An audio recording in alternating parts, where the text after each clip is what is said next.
Welcome to Real Estate Coaching Radio, starring award-winning real estate coaches and #1 international best-selling authors, Tim and Julie Harris.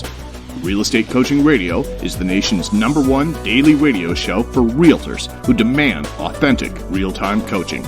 Get ready for fluff-free, unfiltered, full-strength honesty about what's truly working to get you into action, helping others, and making money now in today's real estate market. Now to our hosts, Tim and Julie Harris. 3, 2, 1, and we're back. Julie Harris, how are you? Good. Lots of calls, lots of good Facebook Live Premier coaching mastermind stuff. And the continuing, I feel like, I've been watching too much Muppet Show with Zoe, the continuing saga of the buyer agent abuse. Oh my gosh. Right? But that's what it's like. They're like all these questions, a lot of it commission based, a lot of it like, like how can my buyer compete when they do this and that and the other thing and they still get beat out because somebody gave the seller an extra 10 grand. On our Clubhouse this morning. All that. On our Clubhouse this morning. Yeah. I don't know if you were on at the time. We had a gentleman, I forget what market he was in. There's someplace like deeply in the Midwest. It was the Missouri person. It was Missouri. Yeah. Yeah.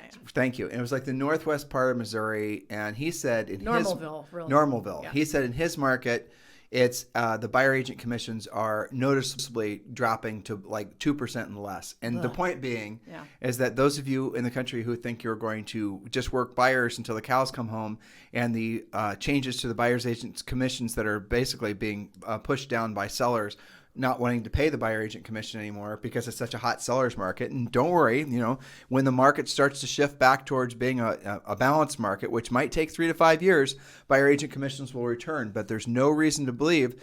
The point being is that if it's affecting some semi-rural part of Missouri, you're not going to experience the same thing in your market, especially if you're in a major city.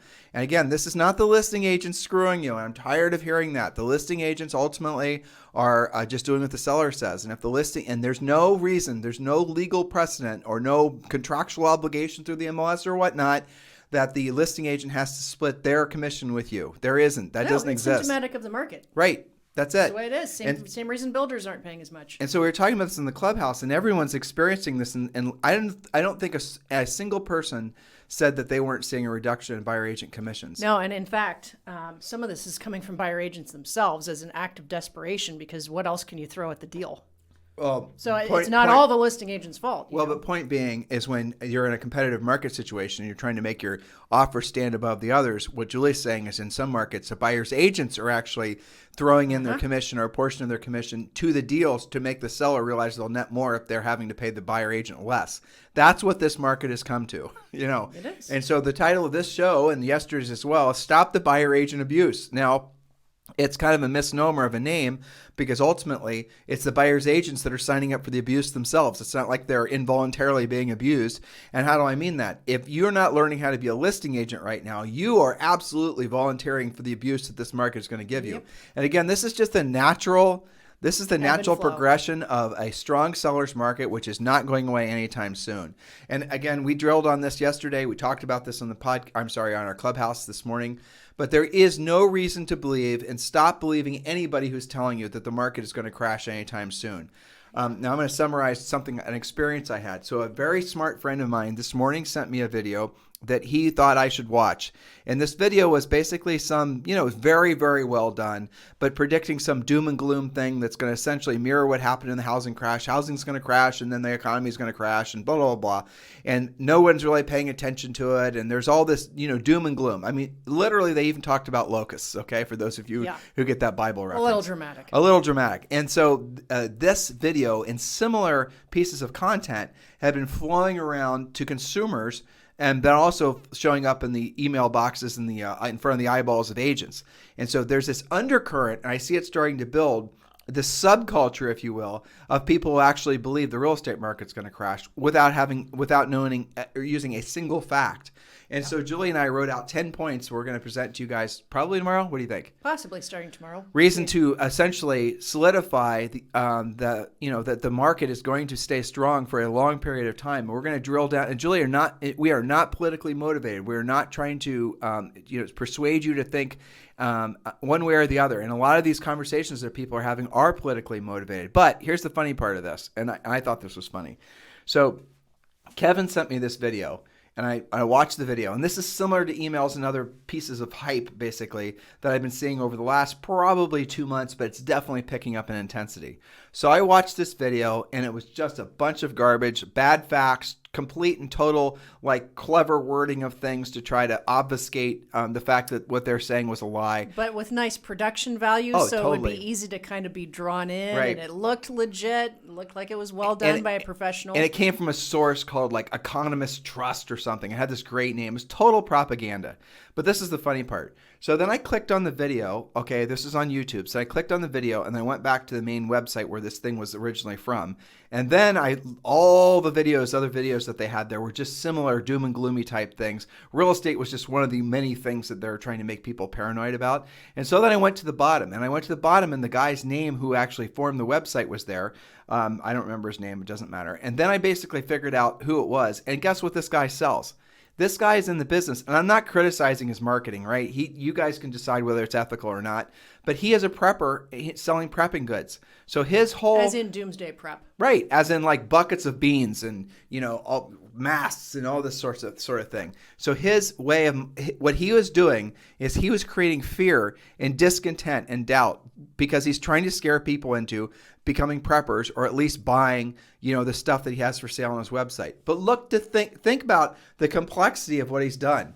So he's trying to create fear that the housing market's going to crash, and he's trying to create fear the housing market's going to crash, leading to a recession, and again, literal, locust swarms are going to form. So you'll buy his stuff. So you'll buy his stuff out of fear and panic. And now that was, again, a high-class manipulation. That's what it really truly was. But there's so much of that goes on nowadays. And unless you really pay attention to how you're feeling when you're consuming content like that, you're going to be easily manipulated. So if you're reading and watching, if you're just listening to me talk and all of a sudden you start to feel a little bit scared, you are allowing your subconscious mind to basically rule your outcome. In other words, you weren't stopping to say or stopping to think, well, this is just hype, right? This video is hype. This garbage I'm reading is hype. And why are they trying to do this? It's because they're trying to sell me something. They're not trying to convey any useful information to me. They're trying to make me fearful so I'll buy their, baked beans or whatever the hell they're selling, and shotgun shells. Right. That's what they were trying to do. That was their motive. And so you got to be really, really careful about the information that you allow into your brain, because ultimately, and this is what we talked about on Clubhouse for a little bit, if you believe that video was accurate and you didn't take the time to figure out the motivation of the creator of the video, if you didn't take the time to figure out the guy's just trying to sell you, prepper goods, and you start allowing that, then what's going to happen is that video in your mind is going to start creating fear. You're then going to naturally look for more videos and more information to believe the housing market's going to crash. And then all of a sudden, your whole subconscious mind is focused on that fearful feeling that somehow before everyone else the housing market was going to crash. And now what are you going to do? You're not going to really do anything. You're going to become complacent. You're going to build your walls. You're going to, put a bedding underneath your staircase so you know where to sleep when the locusts finally show up, and the zombies are pounding on your door. So you start going small really, really fast out of fear. That's what happens when you're not controlling the input of information that you have. And that's what happened to my very smart friend, because he actually didn't take the time to do the work on the video, That's the real coaching right there. Right, and didn't take the time to actually think about how that video was making him feel. And look, here's the bottom line. First of all, there is no reason to believe the housing market's going to even correct, let alone crash anytime soon, number one. Number two, even if it were to, which it won't, but even if it were to, again, it won't, then you have no reason to fear, because there's equal amount, if not more, opportunity in a changing market, let alone a buyer's market, than there is now. You will be able to make money helping people no matter what direction the market goes. So do not fear, and do not let these people scare you to living underneath your staircase. Yeah, and I guarantee you that video is all over the agent, Facebook this and, whatever that. And because I saw him arguing about it this morning. Sure, of course. Because like I said, good production quality, very compelling, but who bothers to actually follow those breadcrumbs and vet? This is the problem with, a lot of the social media stuff that floats around. you don't really know where it's coming from. You don't know what the underlying It's propaganda. impetus is. But here's the other thing I think is also going to happen. And frankly, when I started my little research, I didn't think I'd find that the guy was selling prepper goods. Right. I thought I'd find that it's some sort of some sort of political thing. That's what I honestly Right. thought. There are so many people out there that are essentially trying to sow seeds of discontent in our country for one political means or another. And some of them are foreign operators. And that is the reason, more than ever, you have to have a media-free life. Completely purge yourself of all forms of media. That's the nice thing about podcasts. You can decide to listen or not listen. You can decide who you want to listen to for how long you want to listen to it. Clubhouse, I would say there's definitely some propagandizing that's going on there, but there is some really good information that's going on there too. I would absolutely, positively stop listening to anything or watching anything from any of the cable news outlets. They're complete and total garbage. And actually, I want to share this with you, Julie, and then we're going to get back to our points about basically how to, if you're going to be a buyer's agent, how you're going to make it through. Yep. So have you ever listened to, like, there's a YouTube video playing of some news thing that's on. It doesn't matter whether it's CNN or Fox, but have you ever just listened to it and not watched it? Yeah, I think so. So if you just listen to something, a video, and you're not watching it, and you realize just because it's your ears, that all of a sudden your ears are hearing what garbage it is mostly that they're trying to say to you. Because you're not entertained by it. Right. But when you're watching it, for some reason, so it tells me that in terms of our senses, your eyes dominate your ears. Yes, and the combination of the two makes things more entertaining to you. Right. So you're you're watching a channel, CNN thing, and you're thinking, and you're watching it, and you're not really listening to what they're saying because your face is picking up on their expressions. You're being distracted by the crawls, the imagery, the dramatic statements, and all that. But if you turn the video off and all you do is listen to it, you realize because you're no longer being easily manipulated because that is a visual. That's a visual medium, and if you listen to them, you realize how quickly. And again, Fox, it doesn't matter how quickly. All they're doing is propagandizing some particular political viewpoint. You tune into all of the salacious descriptors and the, just how they're manipulating them. Let me finish making my point. Yeah, sure. So when you're listening to podcasts or you're listening to Clubhouses, the people, you are operating on a higher level of intellect, and your brain is going to naturally pick out bullshit from non-bullshit. And that's what happens when you're using your ears and you're not allowing your eyes to manipulate you. And that's a fact. Yeah, I think that's interesting. Yeah, it is. I was thinking about, like how many people say that the book was better than the movie. Is that because you had only what you were reading taking in through your eyes and you were using your own brain to put the story together? And then you see somebody else's take on it. It's like it all has these different filters. I think. Look at people that are in our overall space, right? The training, coaching space. It doesn't let's just pick it just doesn't matter. It can be a mindset type person, right? When you hear them on Clubhouse, when they show up, as soon as they walk away from maybe their 5 or 6 or 10 really strong talking points or topics, they have nothing to say.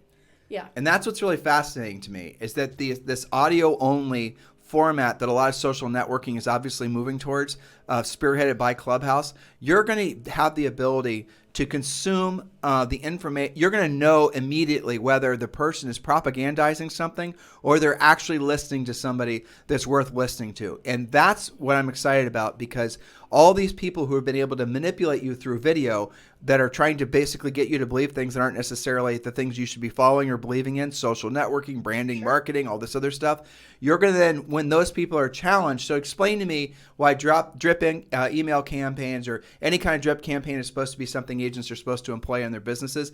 Just considering the fact that the jury has been in for years, that long-term drip email campaigns are one of the most ineffective things you can do. And here are the specific facts pertaining to that. Here are all the people that have studied this inside and outside the industry. Now you explain to me why an agent should be doing that. They melt because they know that they've been peddling bullshit. Well, they melt because they're being forced via Clubhouse to have an actual conversation about it and be accountable to what they've been bullet pointing on you. Exactly. That's why I think this evolution is not just because you can hear people talk, but because you can actually hear people having real conversations, which you don't have on a video. Nope. Yeah, I think it's incredible. And I think there's a whole other level of accountability to it, quite frankly. I mean, you can, on every other type of social media, you can post whatever you feel like, and you don't have, I mean, maybe somebody will immediately respond. Maybe you're trying to get a response. But it's binary. But yes, okay, versus having to, in real time, have a real conversation. Thus, the birth of a whole new podcast series we're going to be doing about how to clean up your language and present correctly and have an actual conversation. And listen for content, and not have annoying habits in your speech patterns like the upswing that we talked about. So we're things like that. We talk about all kinds of random things in the Clubhouse, and what we are using Clubhouse for is basically we're germinating ideas for podcasts. Yes. So they don't know that. Well, they're germinating it for us. Yeah, pretty much. Yeah. So that our big Clubhouse group, they're essentially like our we're experimenting different recipes on them. See what resonates, and sometimes it goes a totally different direction than what we thought. Which is great. It is great. It's fun. Shows what they're thinking about. So we are talking today about the continuation. If you missed yesterday, this is a continuation of how to end the buyer agent abuse. Right. And so the gist of this is that I'll give you the punchline as fast as you can. And I know this is self-serving and it'll make some of you guys feel a little nauseous, but here it is. As fast as you can, join our Premier Coaching Program, learn how to become a listing agent, because the life as a buyer's agent is just going to get worse, and not by a little, but by a whole ton. By the way, the one thing I didn't mention is not only are commissions dropping, but the number of agents getting into the business in some markets is going to go up by 300 to 400%. And when that happens, when all those new agents get their licenses, what are they going to be told to do? Start working with buyers. So not only are you going to have a hard time finding houses, not only are you going to have a hard time getting your commission, but now you're going to have even hard time finding buyers to work with you because of the number of people that are entering into the business. Guys, please, how much more clear can we tell you to learn how to become a listing agent? How do you learn how to become a listing agent? You join Premier Coaching. That's as straightforward as I possibly can tell you. And the best way for you to join Premier Coaching is just go to our website, timandjulieharris.com, and just sign up. It's simple. It's a very affordable program. If you use our partner lender, it's only $100 a month. You can self-pay. You can do all kinds of things. But go to timandjulieharris.com and check it out. If you want to learn more about our coaching program and you want to attend a webinar that we're doing, just text the word Harris to 855-685-1045. Text the word Harris, Harris, to 855-685-1045. And we're going to text you back a link, and you can sign up to join the webinar that we're doing, where we're going to be interviewing 68 of our top producing coaching clients. And you can basically choose your day and your time. So we're going to be doing this with somewhat intensity for the next month. And we're going to be doing quite a few of these. So make sure you text Harris to 855-685-1045. And when you do, we'll text you back a link. You go and choose your day and your time, and we're off to the races. But if you want to skip that, you want to just join our coaching program, the easiest way for you to do that is just go over to timandjulieharris.com and just sign up for the coaching program. You want to sign up for Premier Coaching, because that's going to get you on the fast track of becoming a listing agent. That is the ultimate antidote to the suffering and pain that buyer's agents are just getting started feeling. Yes. Okay. And this is kind of a bonus point. It was actually something that I heard from one of our colleagues on Clubhouse, and that was a little mini discussion to have with your buyers that goes like this. In order to win, we have to play a specific game in today's market. There are rules that we have to play by in order to win. We're either going to win or we're going to learn as a result of this next offer. Okay. So after you talk about what it's going to take in your market, because it's not the same everywhere, but in your market, what it's going to actually take, you then, I thought this was a great reminder, you then give that buyer prospect permission to opt out of the game, especially if they can't hack the parameters. Instead of trying to get somebody, to win when they keep losing after 20 offers because they can't meet or beat everybody else, what are your options? They can choose to wait. They can choose to do something else, and that's okay. That's better than you banging your head into the wall and ultimately losing them because you lose every deal. Well, you know what? We should never forget to remind these guys, and it is a basic rule, and it's a Harris rule. So you guys, if you have a choice between working with someone that wants to do a transaction and someone has to do a transaction, has no choice. It's not up to them. Bad things will happen if they're going to do if they don't do a transaction. You want to work obviously with the second group, not the first group. And so here's the takeaway. There's no such thing, and never will be a such thing, as a buyer that has to buy a house. Never will be a buyer that has to buy a house. They will change their minds. They'll stay leasing. They'll stay living in their parents' basement. They're going to decide just not to sell because there's nothing for them to move up or down. You guys get the idea. There's no such thing as a buyer that has to buy. There will always be sellers that have to sell. There will always be sellers that say, Julie, I have to sell my house. I cannot afford it. I'm losing it in foreclosure. I've just gotten relocated. I'm buying a new house. I can't afford 2 houses. I inherited this house from my, whoever. There are so many reasons why there'll always be sellers that have to sell. So if you want to know why you're frustrated and why you're beating your head against the wall, is how you guys often describe yourselves working with buyers, it's because you're working with people ultimately that are never that motivated, because they can easily, just with a slight change of interest rates or bad news in the store, on the news, or just anything, change their minds. They can change their emotions. They can change their emotional state. They can disappear on you. They can, as they often do. Or they can, or you can focus all your best energies on working with sellers who have to sell the house. Yes. You want to spend all of your life, all of your professional time working with people that have to transact, not want to transact, and there'll never be a buyer that has to transact ever, ever, ever. So be clear about that. Yeah, not to mention that most of you don't even have a contract with them, unlike with the listing. Okay? But even if you did, honestly, they still don't have to do anything. They can just change their mind, right? Sure, they can just hang out. They can ghost you. Okay, so here's a big mistake. We're talking about ending the buyer agent abuse. Here's a mistake that is a little bit self-inflicted. And I think this is, we probably will get to our other points tomorrow because this is a big one. Escalation clauses. Now, I often get the question, let's start with, what even is an escalation clause? It's basically saying that your client, here's the offer, but we're willing to go higher. We're willing to escalate our terms just to stay in the running. Now, here's the mistake. Let's say that you are representing the buyer. It's highly competitive, and you have the idea, because you've also seen other agents in your market do this, to say, all right, here's our deal. Our offer is this, but we will go above any bona fide competing offer by $500, by $1,000, $50,000, whatever you put in there, up to, because you want to put a cap, you don't want to sign them up for something that they can't handle, up to X. Here's why that's a mistake. Let's say that buyer agent B has exactly the same terms, or at least something competitive, and they say, we'll go up to Y, and that's $1 more than your offer. You don't even get counteroffered. You just get rejected because you've just shown your hand. We're willing to go up this high. And what do you think a smart listing agent's going to do? They're going to play you against each other and tell the other one, you got to go this high. Okay, so instead, what you want to do is just the first part. We are willing to escalate our price $1,000 over the highest bona fide, provable offer without the cap, because that forces a listing agent to then counter you with a price that you can say yay or nay to. You can counter it, you can accept it, you can walk away from it. That's a better position for you and your buyer than just throwing it out there and saying, maybe this will be high enough. How many deals are dead just because of that? So that's the escalation clause deal. All right. Now, number 8, as far as managing offers, we had a big discussion, and we talked about it a little bit yesterday, about actually reading the terms and the documents, agent-to-agent comments in your MLS. And the example is this. Let's say that you figure that this is going to be super competitive. We can close in 5 days. We've got it together, or we're all cash. We can close in 5 days. But the actual agent-to-agent comment says seller prefers a long closing or a lease back. You thought you were doing the right thing. So this is going back to the fact that smart listing agents, that you have to be putting in what your seller's desired terms are in the agent-to-agent comments, and then buyer's agents, we talked about this yesterday, Jules, and buyer's agents stop complaining that the listing agents aren't calling you back.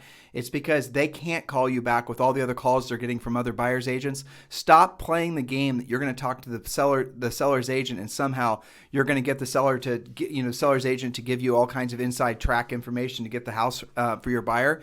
Just read the comments that they put in the MLS and the agent-to-agent comments. Now, if you're a listing agent, make sure you do yourself a favor and do the market a favor. And if you know what the preferred terms are for your sellers, why don't you just go ahead and put them all out there? Yeah, and here's how you win. Here's how you win. And then on your MLS, in your voicemail and whatnot, actually say, buyer's agents, please read agent-to-agent comments. If you're calling about any of our listings for sale, we've put please read the agent-to-agent comments. And those agent-to-agent comments, again, listing agents should be essentially the crib notes, how to win the house, and buyer's agents. Then that's all the information you have. And the first point we started out with yesterday, and I want to go back to reminding all of you of this, is you need to be making sure, if you really want to get your offers accepted, that you are going above and beyond to become the agent that those listing agents want to work with.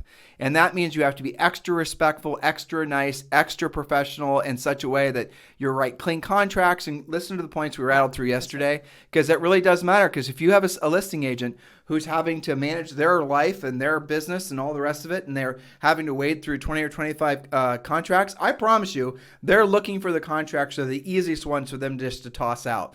Crappy filled out contract, badly written something, all kinds of stupid things that you could have otherwise written, the buyer's agents where you could have otherwise been a little bit more professional how you wrote the contract. But ultimately, if it comes down to 2 or 3 almost identical offers, the listing agent, when the seller asks them which one should we negotiate, the listing agent's always going to prefer to work with the agent that they frankly know and respect. It only makes sense. So if you're somebody that is a new agent in the business, you can go out of your way and get to know the top listing agents in your market. Just find out who they are through the MLS.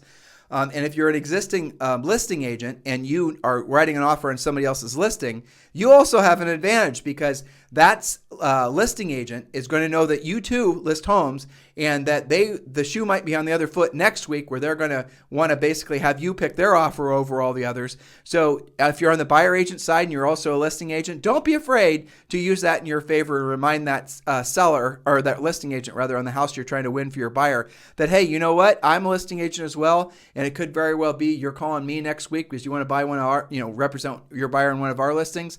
And I'll definitely put you on the top of the heap when that time comes. Play whatever cards you're given. That's right. All right. So the next point is to be creative. Now, this means several different things. You can be creative with regards to financing. And one of the best examples of this I heard on Clubhouse yesterday morning, which was, I thought this was really crafty. Let's say that you keep on losing to cash offers and your buyer's got some cash, but not enough cash. So you then write, let's say the house is $1 million to keep the math easy. Your buyer's got $750,000, but they can't make it to the top, right? So instead of going financing, which you're going to probably lose, the buyer comes in at $750 cash, but asks for a $250 second, or actually in this case would be a first mortgage from the seller, and lets the seller make a little bit of interest on that. That's actually better to most sellers than just taking all cash. Depends on the seller's situation, but at least it's creative. Well, that's going to be, I think the other idea we talked to him about yesterday. Make up the appraisal. Is make up the appraisal amount, right. So Sure. The other iteration of that would be, and these big over amounts are something that some of you guys will never have to deal with, but in some of these markets, you're going to have to go over by sometimes $50,000. And let's say the buyer's tapped out, and let's say the house won't appraise for over $50,000, the buyer's getting financing.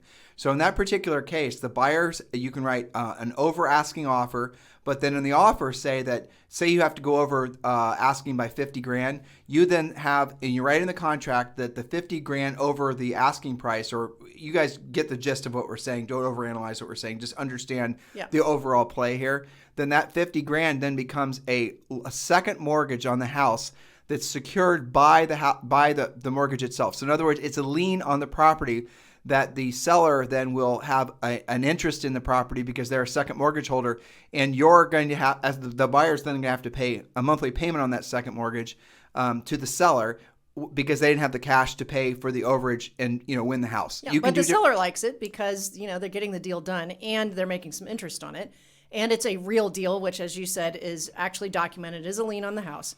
And it's pretty creative. So and there's little risk to the seller in that example because when the house were to go back for sale, then if the say buyer never even made a second mortgage payment, right? So and let's say the seller's out $50,000, the buyer never made a single payment on that $50,000. When that house goes back for sale, that $50,000 that's a real lien. It's a real lien. So that money's going to have to be paid off, and usually whatever unpaid interest is going to have to be paid off as well. So, and that's not going to appeal to every seller for sure, but some sellers in some price ranges are going to say, you know what, if I can literally create, $50,000 or $100,000 or $250,000 loan to me, which I'm just creating out of thin air, that the interest rate's going to be, maybe it's a couple points over whatever the main mortgage amount is. If I can create that loan, I'm creating an asset. I'm creating equity. Sure. I'm increasing my net worth. Now, and then I start receiving monthly income, assuming the buyer makes the second mortgage payment. So some sellers in some price ranges are going to love that idea because you're essentially, like I said, you're creating an asset for them. And that's a very creative thing to do on the really, really upper ends. That's right. And it's also a creative way to fix a deal. I see a lot of this happening where you've gotten your buyer into a situation where they're guaranteed the difference in the appraisal. They either didn't understand what that meant, or you guys speculated and it came in with a larger amount than what they can actually handle. instead of killing the deal, offer this to happen where the seller has the private financing to cure it. Okay? Yeah, but I mean, this guy's This is pretty advanced kind of creative stuff, though. Yeah, but here's what if I were listening to this and I were a new agent, I'd feel fire hosed. This is a little overwhelming, but this goes back to our original point. So it used to be you'd become a buyer's agent. You get your license, you're a buyer's agent. Buyer's agents don't really have to know. I mean, let's be honest, your skill set is maybe a tenth of what it takes to be a listing agent in a normal market. Being a buyer's agent is mostly physical labor, opening doors, giving away your nights and weekends. And it's, it's basically a social experience. You guys have this in common, that in common. And everyone's having fun. And when there's inventory, it's pretty easy. You show 5 houses, one of them's awesome, they buy it. Yeah, exactly. And, that sort of thing. But what's happened now, and so being a listing agent traditionally required a lot more skill. You have to compete. You have to pre-listing pack. You have to know how to price houses. You have to have a lot more high-level skills and a more professional approach to your real estate practice. But now what's happened, and this is the crazy thing that you guys, we warned you about. I'm sorry for saying we told you so, but we definitely did. Now what's happened is it actually requires not only more physical labor, but actually more skill to be on the buyer agent side to get your deals even accepted. Yes, more mental horsepower for sure. It goes back to the premise of the podcast the last 2 days. The buyer agent abuse is just going to intensify, and you are the ones, you buyer agents out there that refuse to become listing agents, you're the ones that are signing yourself up for this perpetual abuse. Yes, and I'm going to leave with one point, and then we'll probably round this out tomorrow, and then we'll start our new series on Friday. So here's the thing. On every Facebook Live, practically every podcast, I mention and strongly encourage another solution to this. Obviously, be the listing agent. That's what you want to prevail with. But meanwhile, those of you who keep on losing for whatever reason, okay, first of all, cure that based on our podcast. But why do you keep on relying on the MLS? Our last point was creativity. Maybe you looked at a 10-mile radius outside of the hot pocket in your neighborhood and you find stuff that's maybe a little bit more of a drive that sat on the market for a few days, okay? Remember, the average days on the market is very low, but it's not zero. There's houses that sit around. So here's the funny thing. Yeah. So agents that swore that they never call expireds or for sale by owners are now actually having to call expireds and for sale by owners because they have buyers that want to buy the houses. That's right. And the only choice they have is to go find their own inventory because it's not showing up in the MLS. That's right. Guys, this market's telling you to become a buyer or become a listing agent, isn't it? I mean, everything's pushing you in that direction. Now you're going to want to not waste time trying to figure it out on your own. Hire Julie and I in our coaching organizations and our 13 coaches to be your coaches, to be your guides to learning how to be a listing agent. Take the pain away from Take you. the pain. Why would you even putz around trying to figure it out yourself? We're going to teach you how to build a powerful, sustainable listings-based real estate practice. And we told you how to do it. In case you have forgotten, just go to timandjulieharris.com and skip the middleman. Just sign up for Premier Coaching. It's right there. And if you want to talk to one of our new member coaches, you can also grab one of their schedules and sign up and have a conversation with them. But either way, in any event, there is no other quicker path for you to learn how to become a listing agent. There's nobody out there that specializes and does what Julie and I do. No one even close to us doing the coaching and the training that's perfectly positioned for this market. So do the smart thing and stop the pain, the self-inflicted pain and suffering, and become a listing agent. That's it. So get to work. We'll see you guys tomorrow.